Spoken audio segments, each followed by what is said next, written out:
Good morning. We're having our shift today. We're actually recording it as we had technical difficulties streaming. So we are ready to go, and I would like to introduce you to members of our congregation who are in all facets of the health community, really, the physical, the emotional, and the spiritual. So I'll begin with Marc Newell, and Marc is a cardiologist at Abbott Northwestern. Marc, do you want to talk a little bit about what you're seeing at work with the COVID-19? Yeah, absolutely. So first I'll start by saying I'm not an infectious disease specialist or an epidemiologist, so I do obviously have a medical background, but a lot of what I'm hearing is it's what's coming through our infectious disease specialists and the state and national levels. But we're not seeing a lot of cases yet in Minnesota. I think they'll be announced today that the 35 total in Minnesota. But when you look at where this has landed, it's really truly what we call a pandemic, where it's over 100,000 cases now, actually over 150,000 cases in the world. It's really touched every part of the world at this point. So I think we're looking to use an abundance of caution both in our workplace and all throughout healthcare to make sure that we can limit the exposure that people have and limit what they call the spike of severe cases that can happen in certain places like what's happened in mainland China and in Italy specifically. So we see the death rates are much higher in those locations where they can't really contain the spread of the virus, and it hits a lot of people very quickly, and that can put huge strains on the healthcare system and healthcare workers and, of course, on patients. And from our church perspective, the reason that the four of us are here, along with Alicia, who's taping, is that we don't have services, and we have them taped, and so those are on our YouTube channel. And the reason that we don't have services is because of the close contact precautions that we're taking. Pastor Ann, you want to talk a little bit about what Trinity is up to? Well, some of you have already watched the worship service that we recorded yesterday, which was Saturday. We recorded a very lovely brief worship service for you to all watch this morning. And if you haven't done so, I encourage you to do that. My intent, hopefully, is to do the same in some way, shape, or form for you so that you have some contact with us as long as we are going through this. And things are shut down here, essentially. Our Wednesday worship, no Sunday worship, no Wednesday worship, small groups, that's all stopped, sadly enough. So in this time of isolation, social distancing, a new term that we've all become very well acquainted with, it is even more important than ever before to start reaching out to people. Most of you have the directory at home. Most of you know some of these faces here on Sunday mornings. It's really important to keep in touch, make phone calls. Actually, some of our elderly folks are very good at texting, so please just reach out to them in this time of isolation. And Sonja Benson, you want to tell a little bit about what you do? I'm a psychologist that predominantly works in marriage and family therapy, but even in my couples work for the past week, it's all been about COVID-19 and anxieties about school closings, anxiety about monetary changes for families and businesses, anxieties about family members that might be higher risk, how to keep people safe, how to cope with sort of the mass sense of scarcity, of what are we going to do. I think there's a level of helplessness that people are feeling, that people tend not to do well with feeling like there's nothing that they can control, although there are things that they can do. And so I would say anxiety tends to be the bigger emotion, although some people over time can end up feeling more depressed, particularly with more isolation. And I think there's some family issues with being concerned about not having kids near grandparents because of that vulnerability and what that does for not only the relationship, but also for many people in a school closure for, say, a snow day, grandma or grandpa might be the child care, and now that's not something that can happen. So stuff went on there. And so our focus today at Shift will be really talking about our local community, the community that we are a part of, and how we can sort of get through this together, even though we're not together. So you see us pretty far apart here. Pastor Ann is excellent at social distancing, and so we are keeping to those suggestions. Well, Pastor Ann, do you want to talk a little bit about how we can cope spiritually? Some ideas of just to sort of get us through. If we're an extrovert, it is hard for me. I don't like this. I like to be around people. Introvert, me. This is almost just like heaven in a way. And I don't mean to make light of the situation, but we are different people. You know, we all have different needs. So how we're going to cope during this time, we have to figure that out for ourselves as far as being introvert, extrovert. But I think, as I mentioned before, reaching out to people in your community is very important. But it's also, you know, I think back to when 9/11 happened, when there was this big need that was, you know, that churches stepped in and said, it happened on a Tuesday, and churches said, we're having services on Wednesday, Thursday, or Friday, or all 3 days. And so people could go to their homes of worship and find comfort there to hear about our sovereign God who's got everything in his hand, and be comforted in that way. Be in community. Being in community is something that is what God created us to be in relationship with one another. And now, with COVID-19, that's kind of been yanked away from us. So it puts us in a very unique position that I don't think we've ever seen in my lifetime.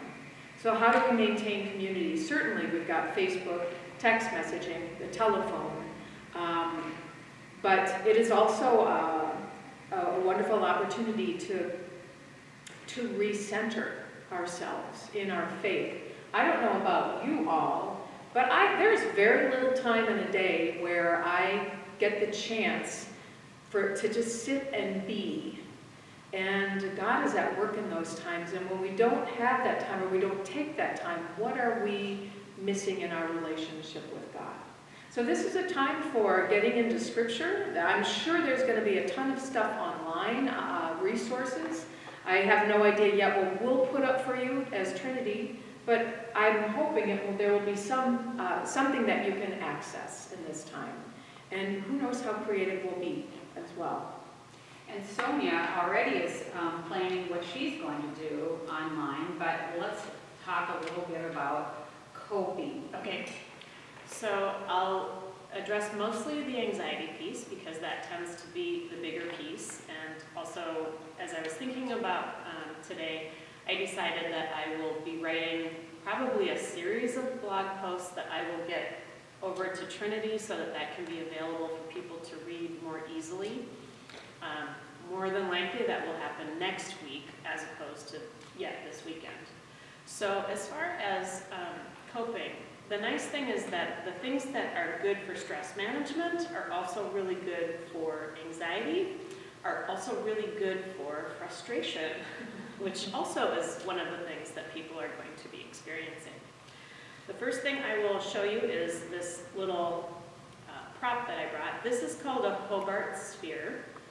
And kids in particular like these things. The place where I got this one is a place called 1000petals.com. And basically it's a way to help us focus on our breathing so that you're breathing slowly in as you pull it out, and then you are exhaling as you bring it in. So kids love to play with this, and you can also do this as a family where even your youngest children can be in charge of the speed. For those who might not want something like this or want something on the go, there is a wonderful, affordable app called the Breathing Zone. I think it's a $5 one-time charge, and basically it will do this, including the pretty colors, and you can set the speed, you can set the voice, and it's very, very helpful with anxiety. There are a number of supplements, actually, that are very good for mood that just so happen to be really good for immunity as well. So making sure that you're up to date, or that you are getting enough of B vitamins is not only good for your immunity, but B vitamin is specifically associated with anxiety. And so if you're taking that, you're kind of getting a twofer. D3 is associated with increased mood, so that if you're experiencing depression, that can be a number of ways that you can also help with basically the things that you're putting into your body. So omega-3s and D3 are associated with increasing mood. For people who are having difficulty with sleeping, magnesium is something when taken at night that can have a calming effect and help with sleep. I would highly recommend the glycinate variety as opposed to the citrate, so that you don't have bathroom issues, let's just say. So the glycinate is a better way of going about that. It doesn't upset your gut, but it is a calming influence, and it's taken at night. It's very helpful. From another natural standpoint, many people find that lavender essential oil helps them feel calmer. You can put it on touch points. You can put it on the bottoms of your feet, so absorption is better. You can put it on your pillow, and that also helps with calming. Just so happens to be a natural antibacterial, so that's kind of a cool thing too. So I would say from just the supplement wellness kind of thing, you can be helping your immune system as well as your mood. Exercise is a really important thing, and there's a number of different things that you can do without going to a gym. Yoga is a tremendous thing that you can be doing at home. There are actually yoga cards that you can order from Amazon to help kids do yoga with you, so that the whole family can be involved in doing something like that together. There are a number of different yoga moves that are directly involved with bringing your calming system into action. So it's called anytime that your head crosses your midline, so basically when your head goes below your waist, that resets your parasympathetic system into calming down. And so the downward dog, or what we would call the rag doll, where you just sort of flop forward, is something that can be a real quick way of resetting your body into a calming place. Before you go to bed, again, if you're having difficulty with sleep, this is a very strange pose, but it works in the calm down. If you scoot your butt up against the wall and put your legs up the wall so you look like an L, it's putting pressure on your system, your spinal cord in such a way that it helps to calm you down. That makes me think of Pastor Brian. I don't think you should do that, Pastor Brian. Yeah, yes, Pastor Brian. Please don't should not do that. You know, it kind of, I don't know, that reminds me of great things to do for our bodies, but there is still the point where healthcare workers, such as you, need to still do their jobs. And I would imagine that that is an area of stress, going into a situation where, you know, you need to see people to help them, but how do you handle that? Yeah, it's a really tricky question, and I don't know that anybody has the perfect answer. Obviously, we want to be available for the people that need us most when they need us, but we also have to have an appropriate workforce that's not going to be sick and going to be available for those sickest patients. So from our group standpoint, from cardiology, we're actually limiting a lot of our outpatient, less urgent exposures to make sure that we keep the patients safe, keep our staff safe, and keep our doctors safe. so that they'll be available for the more urgent emergent patients. So we're actually transitioning to something we're calling virtual visits. We're actually doing telephone calls and online video chats with our patients to make sure that they can sort of move their care forward and also feel well taken care of, but keeping them safer at home, keeping us safer at home, and keeping our staff from being exposed. So that's the balance. I think in terms of some common questions that have come up about this COVID, so this coronavirus there's actually been 7 strains historically, and 3 of them, this is the third one that appears to be disease-causing. So this SARS and MERS are the ones we've heard about before. This is the third one. It's a new one. It's a novel type of this coronavirus. So how is it spread? It's actually spread by a mucous membrane.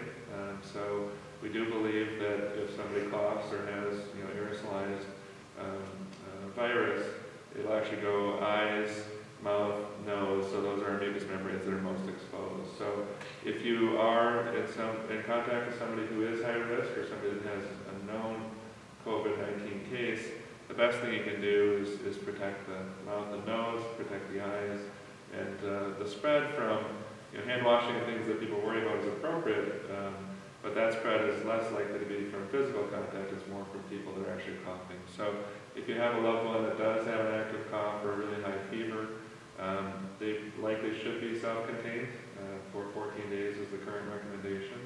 And if they are in contact with another person, they should be wearing a mask and eye protection beyond just regular glasses if we're in direct contact. So at the hospital, they have the very thick coverage from the nose and mouth. They actually have full suits for people that we know have severe cases.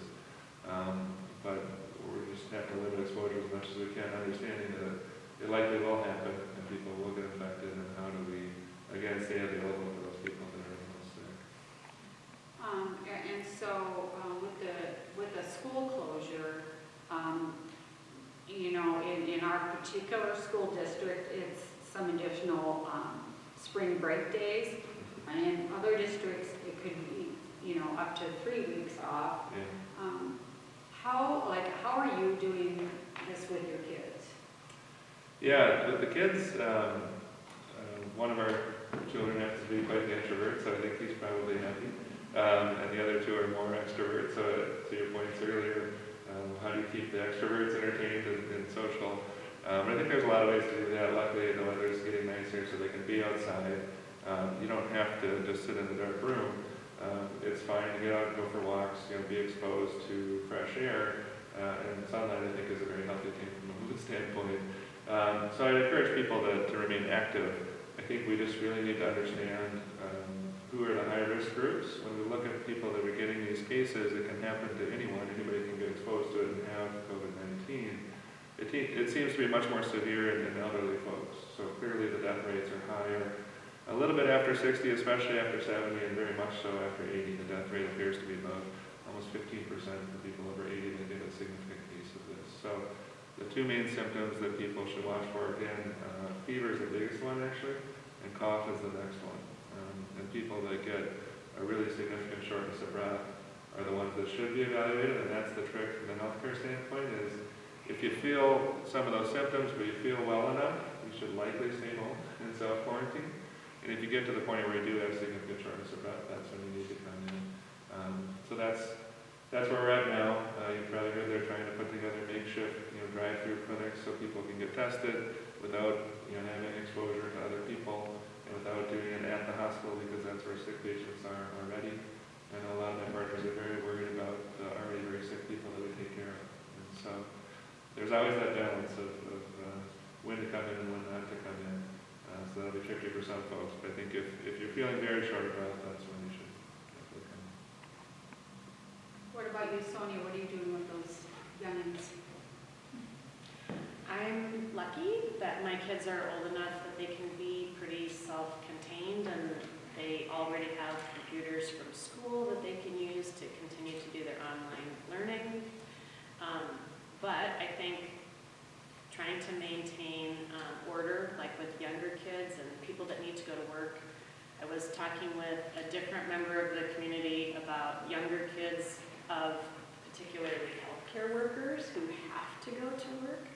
And I think it's that balance that Marc was talking about as far as you want to have distance, but you might have to think creatively about ways that you can share the burden. So I think maybe if you, I know here in this community we have a lot of people that have family close by, so maybe cousins might be able to get together as long as there's not too many of them and everybody's healthy, and parents can take turns with who is going to take time off and who's going to go to work.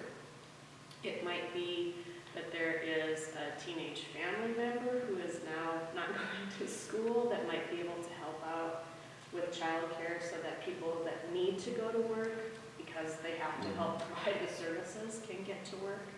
So I think, sometimes you might have to think a little bit creatively, but I'm all for sending kids outside. They've got a lot of energy they have to expend. When they're not using up their energy, they're going to make mom and dad crazy. That's where the frustration happens. And I think fresh air is just a wonderful thing for health and mental health. So send them outside while the weather's good. Yeah, and it's a great time to be doing that. Well, I think that we will close our conversation for today, but I want you to know that particularly Sonja has some good information about taking care of your behavioral health, and we will get that up on our webpage for you so that you can take a look. And we do want to keep the conversation open, especially to people who are just at home and don't have an outlet and are in that compromised community. We have a care team. We're able to make phone calls. We can take phone calls at church. We do really want to be here for you. And I think all of us would do whatever it took to make things a little better.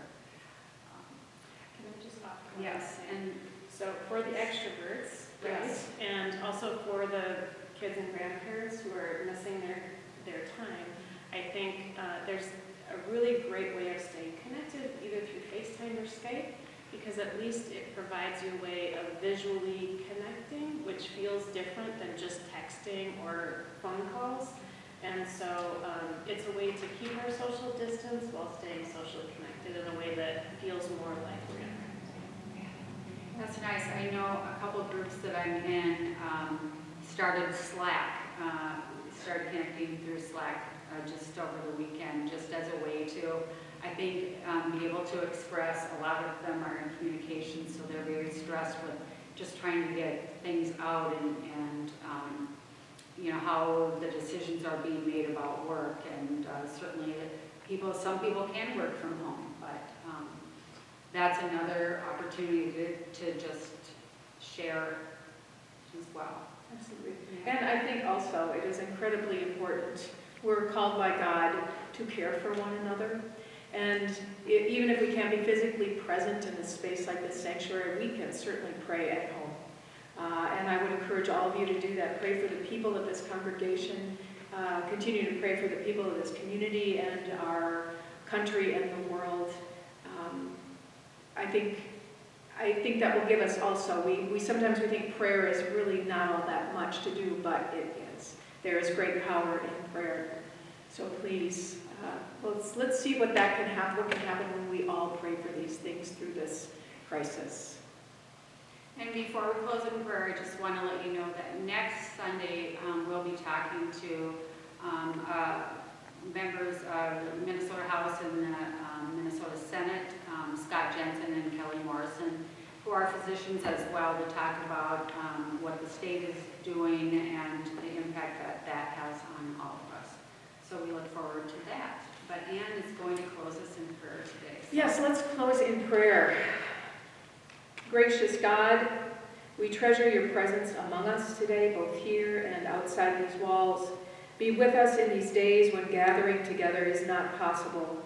When we must be apart for reasons of safety, we trust that you surround us with your sheltering wings. Encourage us in connecting as we are able, reaching out to our neighbors in need and being persistent in prayer. We ask all these things in the name of Jesus, our constant companion. Amen. Thanks for joining us.